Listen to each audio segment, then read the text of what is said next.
Hello everybody and welcome back to another episode of Beyond Horizons. After the terrible failure of the last episode, we really need a win, so today we are, deploying the Zagrias down on Eve's surface so that Valentina Kerman can fly around the cool clouds, and yeah, hopefully this works out. I mean, actually, I'll just spoil it now. It works out perfectly, and a bit later on we will actually get to see this thing fly, but for now we actually have to get it down safely. And yeah, this re-entry went so much better than the submarine's re-entry last time. I basically did it in one go with one minor mistake where I accidentally deployed the heat shields. Detached the heat shields as I was coming back through the atmosphere and, yeah, blowing up the plane. But that doesn't count. That's not canon. Everything else went very perfectly. You could see from the footage there, it basically held its attitude in re-entry. Probably because this thing's got wings and so has a natural aerodynamic tendency to go forward through the atmosphere, which is very helpful when I want to not spin like a kebab like in the last episode and have everything blow up due to heating. But yeah, this part of the mission was very successful, and we'll see a bit later, this thing flies very well on Eve, and it got me thinking for something like return vehicles. You could maybe use giant propellers to lift a rocket up above the atmosphere, or at least the thickest part of the atmosphere, and launch from there. Some sort of strata launcher, which actually, interestingly enough, was the original intention for Zagreus when I started designing it way back in, oh blimey, how many episodes ago was that now? It must have been like early 20s, maybe? I can't remember. But yeah, so originally I wanted to make this project a strata launcher, so I think it's very doable. I might have a look into that, because if we wanted to come back to Eve's surface and make this a bit more of a routine mission, sending up a giant lift vehicle every time isn't really feasible, so maybe we have to start thinking about different ways of doing that. But there we are, Zagreus is safely on the surface of Eve, ready for Valentina Kerman to come and step into the pilot seat and fly this thing around the purple skies of Eve. But first things first, we have to retrieve Duddo Kerman, who is still lamenting the fact that this submarine is broken and defunct, having to turn around and abandon it, leaving it to float in the shores of Eve forevermore as a testament to my inability to test things out properly. Just cutting out the whole journey using the Bon Voyage mod there, which I'm having a couple problems with at the moment. For some reason, I think it's mainly these lander cans in rover form. Sometimes when I come back to the vessel after it's been travelling across the surface, it just randomly blows up. It wasn't happening very often, but it's becoming more frequent, and I don't really know why it's happening. I've tried toggling like the orientation of the pod's controls. I don't know. I really have no idea what's causing it. So if anyone's got any ideas, please let me know. At the moment, I'm just reloading and trying it over and over again until one of the times it doesn't blow up, which isn't a very sustainable solution. So yeah, if anyone's got any suggestions, please leave them down in the comments. But anyway, after a very long drive, Duddo turns in for the night, has a bit of rest before setting out the next morning with Valentina Kerman to go get Zagreus. Duddo has been doing a lot of driving so far, so we're gonna have to get them back and properly rested up after all this is done. So while Valentina and Duddo make their preparations before they set out to go and get the Zagreus, we're gonna quickly come back to Kerman and do a little bit of housekeeping.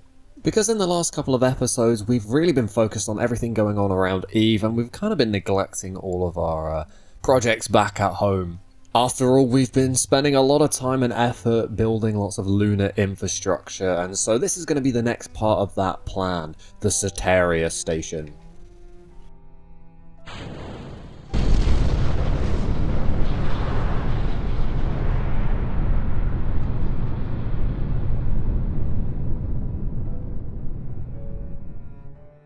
For those of you who've been watching a while, you might remember that Hammerhead station is currently very busy in orbit around the moon.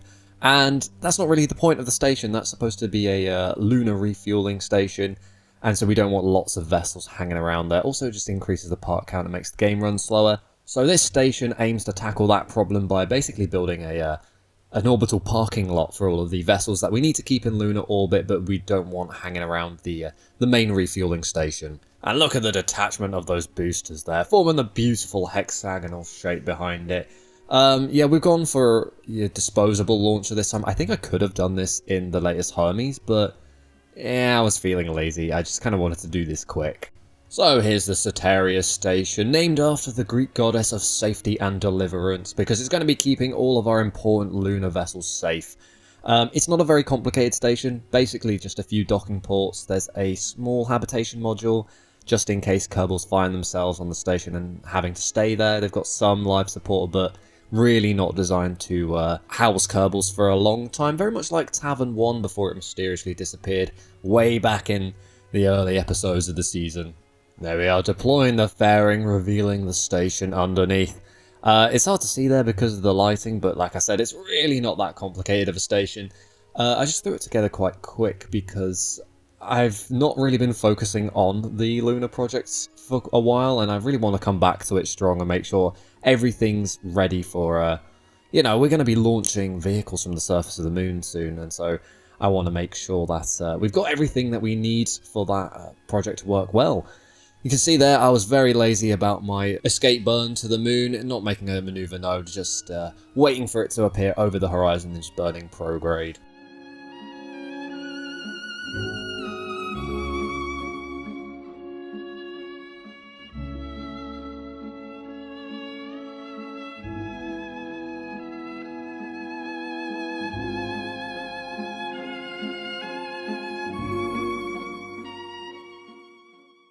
I do use a maneuver node just to, course correct on the way to the moon, make sure we get in a nice orbit. I've decided to put the orbit in between Tavern 3 and Hammerhead Station. I felt like that's quite a good place. I wanted it close to Hammerhead because the vehicles that we're parking here do need to be going back and forth to that station, and we don't want them going very far because it kind of defeats the point of going to a refueling station and then spending all of that fuel getting to where it's going to be parking or whatever. But yes, there it is, there's the station. We're going to come back in a bit to move all of the vessels over. But for now, we've got much more exciting things to do, like flying a propeller plane through the atmosphere of Eve. So let's not waste any time and get straight on with it, because, that's the main meat of today's episode. So out gets Valentina Kerman into the Hypnos, getting ready to drive it all over and slipping off the ladder there, apparently. I didn't remember doing that.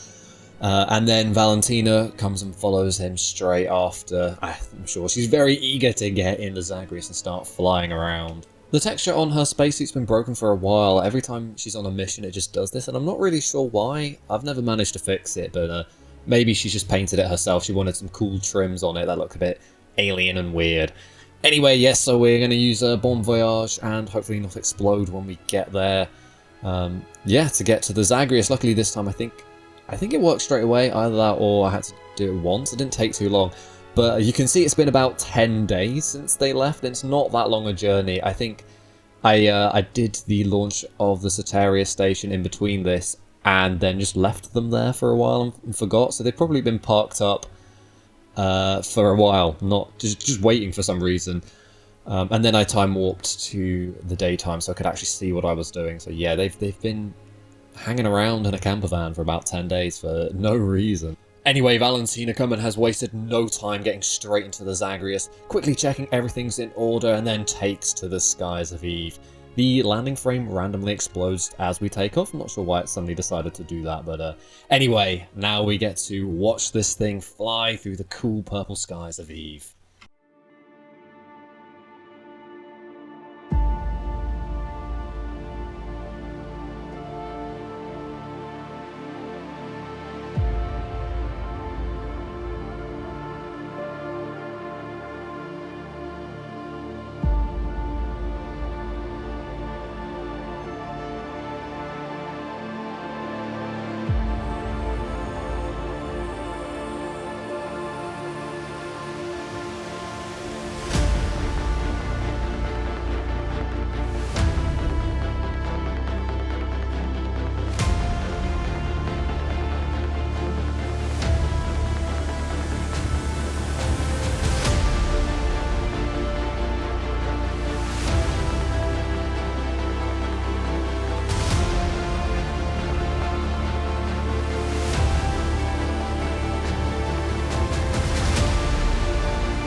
There we are. We are finally here, flying through these fantastic cloud formations on Eve. Look at them, they're giant pillars. It's so cool. I am very excited that this is working as well as it is. I think we started the Zagreus project in episode 12, so 30 episodes ago, which feels like ages now. It's been ages in the works, and now we're here. I'm very excited that at least this part of the project has come together pretty much perfectly.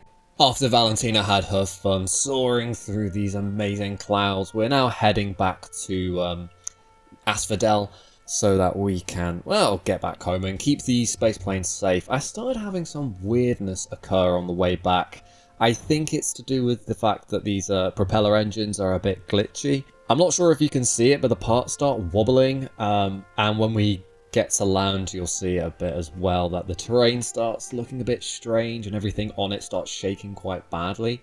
And then it also wouldn't let me save or exit the flight screen to go back to the Space Center or even back to the main menu. So I've had that glitch happen before. It was a bit scary. I had to force quit the game, and then when I came back to it, it had forgotten all of this had ever happened. The plane was back where it landed initially, and I was like, well, I'm not doing all that again. So I won't lie, I did cheat the plane over to Asphodel, only because I have actually already flown it over, and the game bugged out, so that's not really my fault, so please cut me a bit of slack there. Hopefully you don't think that's actually cheating.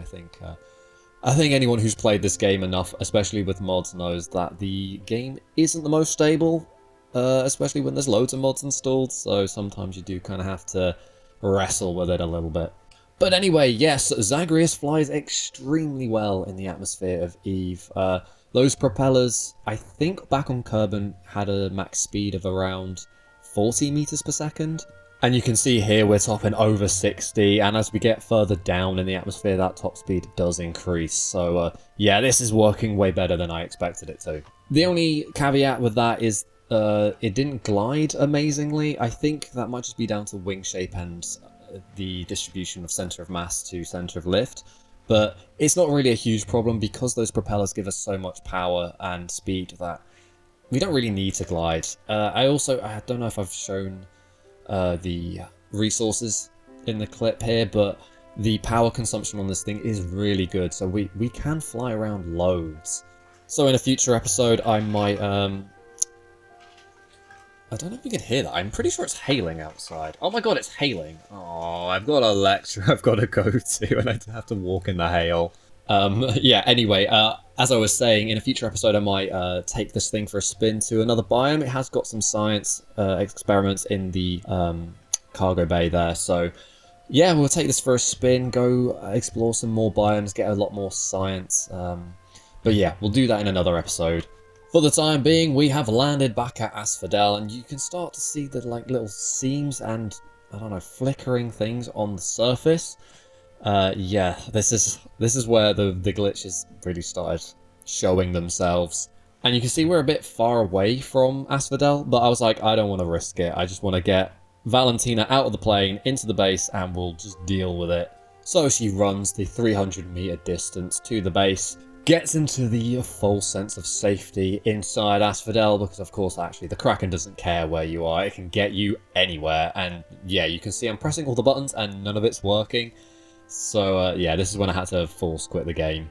So now we turn our attention back to Hammerhead, which yeah, you can see is very busy. We've got Vega, our space truck, we've got the Moonfly, which is our surface transfer vehicle, and we've got the Bastion, our cargo delivery vehicle. So we don't want all of this around the station. The only one that we want to keep is the Moonfly, because while Hammerhead is primarily a refueling station, it is also sort of a gateway space station for the Omega base, for all the things that we might be launching from there, or, you know, getting the crew to and from that base. So yeah, we want to keep the crew vehicle, but any of the delivery vehicles like the Vega and the Bastion, they can go to Sataria. So let's start with Bastion, because it's the biggest one with the most parts. We want to get it out of the way as quickly as possible. So yeah, there we are, just deploying it there. Yeah, I'm quite excited about the Soteria Station, because it's been a long while since I've actually built anything and launched it in this playthrough. just on account of being so busy. Obviously, I had my summer internship, which I could have played more then, but I think I was just it was quite full on, and so I felt a bit burnt out and didn't really have the energy to play Kerbal Space Program. But now that I'm back, and uni's kind of keeping me quite busy as well, but I really just want to get back into it. Like, I had a lot of fun building and designing it, so yeah, I want to get back into doing that.